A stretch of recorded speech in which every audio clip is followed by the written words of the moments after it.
আসসালামু আলাইকুম সবাইকে, ওয়েলকাম টু মাই চ্যানেল। আজ আমি আপনাদের জন্য আরেকটা ব্লগ নিয়ে আসলাম। আজকের ব্লগটা একদম ঘুম থেকে ওঠা থেকে শুরু করলাম। আলহামদুলিল্লাহ, আরেকটা নতুন সকাল আল্লাহ দেখার সুযোগ করে দিলেন। সবাই কেমন আছেন অবশ্যই কমেন্টে জানাবেন। উঠে রান্নাঘরের লাইটটা ধরে তারপর জানলাটা খুললাম, খুলে দেখতেছি আজকে কুয়াশা কুয়াশা ভাব, রোদের ওঠার কোনো দেখতেছি না। তারপরে কি ভিতরে ময়লার বালতিটা রেখে দিই, কারণ প্রচুর পরিমাণে চিকা জ্বালাতন, চিকা ময়লাগুলো ফেলে দিয়ে বাইরে যদি বালতি রাখা হয়। তারপরে সকালের জন্য নাস্তা রেডি করবো। এইখানে আমি আজকে নতুন আলু ভাজি করতেছি। আমি প্রচুর পরিমাণে থতলাইতেছি, কথা বলতে ভয়েস ওভার দিতে, আপনারা ক্ষমা সুন্দর দৃষ্টিতে দেখবেন। এই আলুগুলো গিয়ে বুজুরি করে নিলাম, নিয়ে গিয়া আলু ভাজিটা বসাই দিছি। তারপরে এইদিকে গিয়া আমি রুটির ডোটা তৈরি করে নেব। পানিতে বলক চলে আসছে, তারপর লবণ দিয়ে আমি এইখানে রুটির গুঁড়োটা গুলে নেব।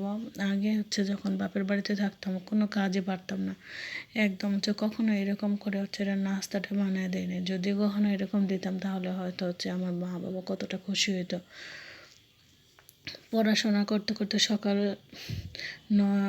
9টা থেকে ক্লাস থাকতো, বিকাল 4টা পর্যন্ত। আবার স্যারের বাসা, ওইখান থেকে স্যারের বাসা শেষ করে বাসা আসতে আসতে দেখা যায় সন্ধ্যা হয়ে যেত। তখন আবার গিয়ে একটু রেস্ট করতে না করতে আবার বাসার স্যার চলে আসতেন। এরকম স্কুল জীবনটা পার হয়েছে। কলেজে ওঠার পরেও এরকম দিনকাল গেল। তারপরে এখানে গিয়ে আমি এই যে রুটির ডোটা তৈরি করতেছি। আমি এখন যে কাজকর্মগুলো করি সব কি আমার শাশুড়ি মায়ের থেকে শেখা। প্রথমে রুটিগুলো তৈরি করতে পারতাম না, কেমন জানি দলা দলা হয়ে যেত। এখন আস্তে আস্তে মোটামুটি সব কিছুই পারি। এইখানে গিয়ে আমি রুটির ডো তৈরি করার জন্য পানি বলক আসার পরে চুলাটা অফ করে দিয়ে আপনারা গিয়ে গুঁড়া দিয়ে দিবেন। তারপরে গিয়ে একটা লাঠির সাহায্যে ভালো করে নেড়ে নেবেন, তাহলে কখনো আপনাদের ডোতে দলা পাকবে না আর খুবই মসৃণ হবে। আর যদি এর ভিতরে হালকা গিয়ে হাতটা ভিজে একটু ঠান্ডা পানি ছিটে দেন, তাহলে আরও বেশি মসৃণ হবে। আর আমাদের ঘরে সবাই কি একটু অত বেশি নরমও না অত বেশি শক্ত না, এরকম টাইপের রুটি খেতে পছন্দ করে। এইখানে রুটির ডোটাকে আমি একটু ভালো করে মতে নিচ্ছি, এতে করে রুটিগুলো খুবই সুন্দর হবে। আর ফুলকো ফুলকো যদি রুটির ডো ভালোভাবে হয়, তাহলে রুটিগুলো অনেক সুন্দরভাবে ফুলে উঠবে। আর আপনার বানানোর টাইমে এতটা কষ্ট হবে না। আমার ছোট বাবা বলেন আর বড় বাবা বলেন, দুজনই কি রুটি খেতে পছন্দ করে। আমার ছেলেটা রুটি খেতে পছন্দ করে। তো ওইদিকে কি আমি আলু ভাজিটা নেড়ে ছেড়ে দিচ্ছি, আর এই পাশে কি রুটি বেলে নিচ্ছি। এই পাশের চুলায় বসায় দিব। রুটি বেলবার সাথে সাথে বেজে নেব আর খেতে দিব সবাইকে। তাহলে সবাই গরম গরমও খেতে পারবে, আর আমারও তাড়াতাড়ি কাজটা হয়ে যাবে। কখনো যদি সকালে ভর্তা ভাত করা হয়, আমার ছেলেটা একদম খেতে চায় না। ছোটো বাবার কথা বললাম, আমার ছেলের কথাই বলছি। আর বড় বাবা আমার শ্বশুর আব্বা, সবাই আমাদের ঘরে রুটি মোটামুটি অনেক পছন্দ করে। আর যদি সকালে খিচুড়ি রান্না করা হয়, তাহলে গিয়ে সেটাও পছন্দ করে। কিন্তু ভর্তা ভাত যদি কখনো রান্না করি, সেটা খেতে চায় না সবাই। আমরা বউ শাশুড়িরাই খাই, আমার ছেলেও খেতে চায় না, আমার গিয়ে শ্বশুরও খেতে চায় না সকালে। আর আমার কাছে ভাত খেলে সকালে মনে শরীরটা বারবার হয়ে থাকে, কাজকাম করা যায় না। রুটি খেয়ে মনে শরীরটা পাতলা পাতলা থাকে, কাজকাম করতে পারি দৌড়ের উপরে। আমি গিয়ে একদিকে রুটি বেলবো আর একদিকে বেজে নিব, তাহলে গরম গরম খাওয়া হয়ে যাবে। যখনই রুটি বেলি, তখনই আমার দাদির কথা মনে পড়ে। আমার দাদি এরকম তেল ছাড়া রুটি চা দিয়ে খেতে পছন্দ করে। আর আমাদের সিলেটে বিশেষ করে মোটামুটি সবাই রুটি বলেন আর পরোটা বলেন চা দিয়ে খেতে অনেক পছন্দ করে। কিন্তু এই পাশের মানে আমার শ্বশুরবাড়ির এলাকার দিকে সবাই গিয়ে চা দিয়ে খায় না। আমি জানি না অন্যান্য জায়গার মানুষরা খায় কিনা, কিন্তু আমার কাছে খেতে অনেক ভালো লাগে। যখন আমি ভার্সিটিতে পড়াশোনা করতাম, তখন পার্ট টাইম জব করতাম, তখন সকালে ঘুম থেকে লেট করে উঠে ব্রাশ করেই রেডি হয়ে চলে যাইতাম অফিসে। যাওয়ার পরে ওইখানে 11টার দিকে গিয়া চা আর পরোটা খাইতাম, মানে এটা খেতে খেতে এমন হয়ে গেছিলো যে একটা নেশার মতো, মানে চা আর পরোটা না খেলে আমার সকালের নাস্তাই হতো না। আর খেতে এত ভালো লাগে এখনও, আল্লাহর রহমতে মাঝে মাঝে আমি এইখানে হচ্ছে অন্য সবার জন্য চা রান্না করি সকালে, আর হচ্ছে পরোটা হালকা তেল দিয়ে ভেজে চা দিয়ে খেতে আমার কাছে অনেক ভালো লাগে। কে কে এরকম খেতে পছন্দ করেন কমেন্টে জানান তো। কলেজ লাইফে হচ্ছে গিয়ে আমাদের সিলেটে একটা হচ্ছে রেস্টুরেন্ট ছিল আমাদের কলেজের পাশেই, ওইখানে একটা রেস্টুরেন্ট ছিল, রেস্টুরেন্টের নাম হচ্ছে ফাতেমা। সেই রেস্টুরেন্টের চা আর পরোটা এত বিখ্যাত, মানুষ গিয়ে দাঁড়িয়ে থাকতো যে কখন সিট খালি হবে আর কখন হচ্ছে চা পরোটা খাবে। আমার এই ব্লগ ভিডিওটা হচ্ছে সিলেটের কে কে দেখতেছেন অবশ্যই হচ্ছে একটু কমেন্ট করে যায়। নিজের এলাকার মানুষদের হচ্ছে সাড়া পেলে হচ্ছে ভালোই লাগে। সবাই কথায় আছে না, নিজের হচ্ছে বাপের দেশের কাক দেখলেও নাকি ভালো লাগে, আমাদের সিলেটের অঞ্চলে বলে। সেই জন্য বলতেছি, যারা যারা দেখতেছেন অবশ্যই কমেন্টে জানায়েন। আপনাদের সাথে কথা বলতে বলতে হচ্ছে আমি একে একে সবগুলো রুটি বেলে নিচ্ছি। এখনও হচ্ছে আব্বা আম্মা উঠে নাই, তাই হচ্ছে রুটিগুলো হচ্ছে আগে বেলে নিতেছি, তারপরে হচ্ছে ভেজে নিব। আর অন্যান্য সময় কী করি, যখন হচ্ছে সবাই ঘুম থেকে উঠে পড়ে তখন হচ্ছে গিয়ে একদিকে রুটি বেলি আর একদিকে ভেজে ফেলি। আর আব্বা হচ্ছে গরম গরম রুটি খেতে অনেক পছন্দ করে। হচ্ছে যারা এই রুটি হচ্ছে একটু মুরব্বি টাইপের বয়স হয়ে গেছে তাদেরকেই দেখছি আমি হচ্ছে গিয়ে একদম গরম গরম রুটি খেতে পছন্দ করে। আমার কাছেও ভালো লাগে, শুধু বয়স্ক না, আমার কাছেও ভালো লাগে, কিন্তু হালকা ঠান্ডা হলেও হচ্ছে যে খেতে পারি না এমন না, খেতে পারি, ভালোই লাগে হচ্ছে রুটি জিনিসটা। সকালে বাদ থেকে হচ্ছে রুটি আমার কাছে ভালো লাগে। আল্লাহ আমাদেরকে হচ্ছে গিয়া যেমনই রাখছেন আলহামদুলিল্লাহ করি। চিন্তা করি মাঝে মাঝে যে হচ্ছে আমরা যে 3 বেলা খেতে পারতেছি, অনেকেই আছে যে হচ্ছে গিয়ে 1 বেলাও খেতে পারে না, তাহলে আল্লাহ আমাদের কতটা সুখী রাখছেন। সব কিছুর জন্য সবসময় আল্লাহর কাছে শুকরিয়া করি। আমাদের প্রত্যেকের উচিত যে আল্লাহর উপর শুকরিয়া আদায় করা, বেশি বেশি করে শুকরিয়া আদায় করবেন, আল্লাহ তাআলা হচ্ছে গিয়ে সবার উপরে খুশি থাকবেন।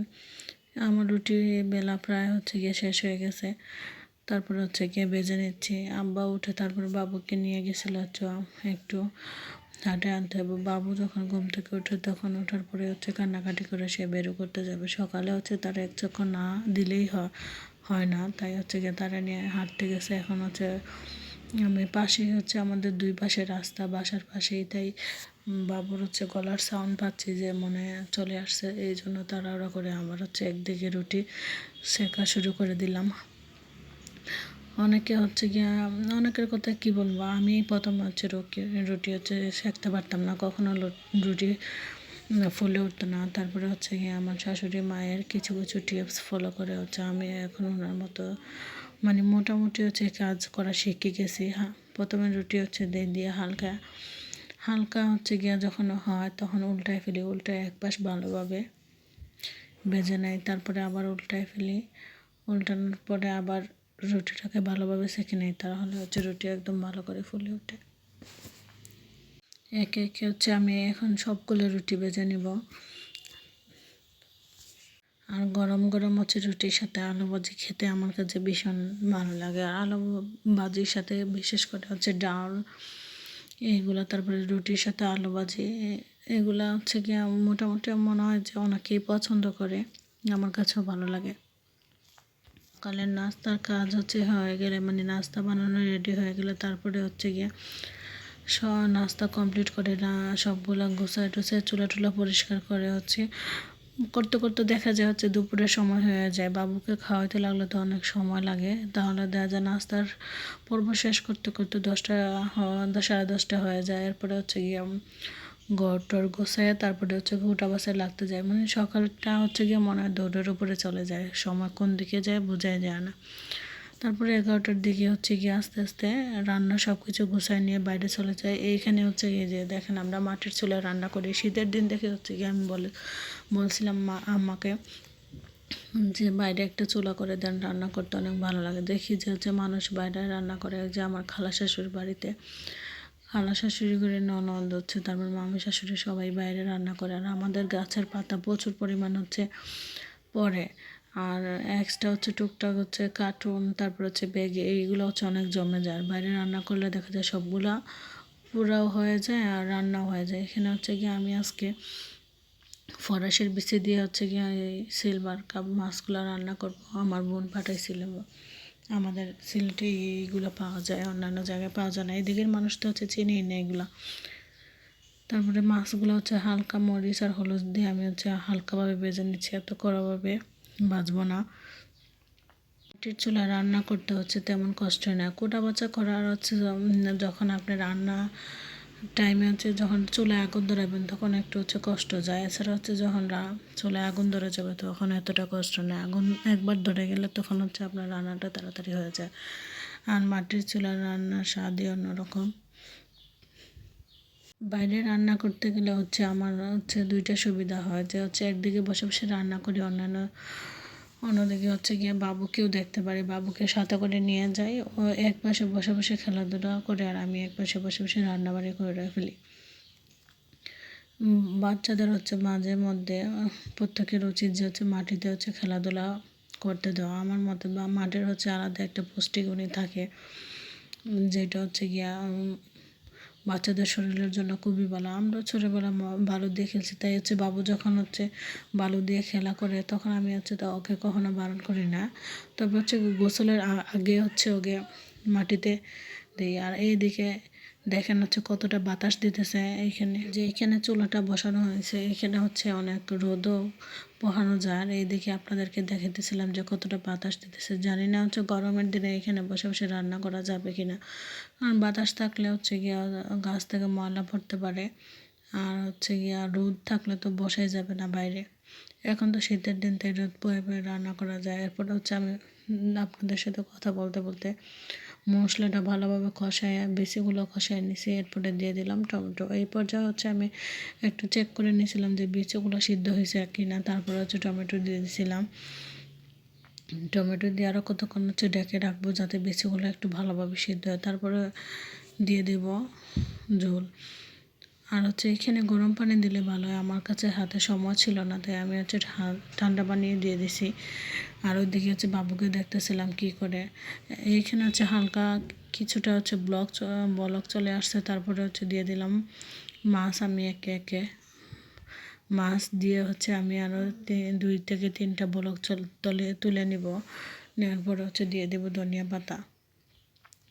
ধনিয়া পাতা সবসময় হাতের কাছে পাওয়া যায় না, মনে হয় মাঝে মাঝে যে এই তরকারিতে হচ্ছে ধনিয়া পাতা দিলে যে খেতে ভালো লাগবে বা হচ্ছে তরকারির স্বাদটা হচ্ছে বেড়ে যাবে, তাই আমরা হচ্ছে ধনিয়া পাতা যখন বেশি আনে তখন হচ্ছে ফ্রোজেন করে রেখে দিই, আর যখন দরকার হয় তখন শুধু হচ্ছে ডিপ থেকে বের করে তরকারিতে দিয়ে দিই। এই যে এখানে আমি ধনিয়া পাতাগুলো ফ্রোজেন করে রাখছিলাম, এনে তরকারিতে দিয়ে দিলাম, দিয়ে হচ্ছে ভালো করে ছড়াই দিতেছি, দিয়ে আরও 3 থেকে 4 মিনিট বলক তুলে নিব। আমার এই ভিডিওটা যদি আপনাদের কাছে ভালো লাগে তাহলে অবশ্যই একটা শেয়ার করে দিবেন আর লাইক করে দেবেন। ধন্যবাদ সবাইকে। দেখেন আমার তরকারি রান্না করা হয়ে গেছে, ফাইনাল লুকটা কতটা ইয়ামি হয়েছে।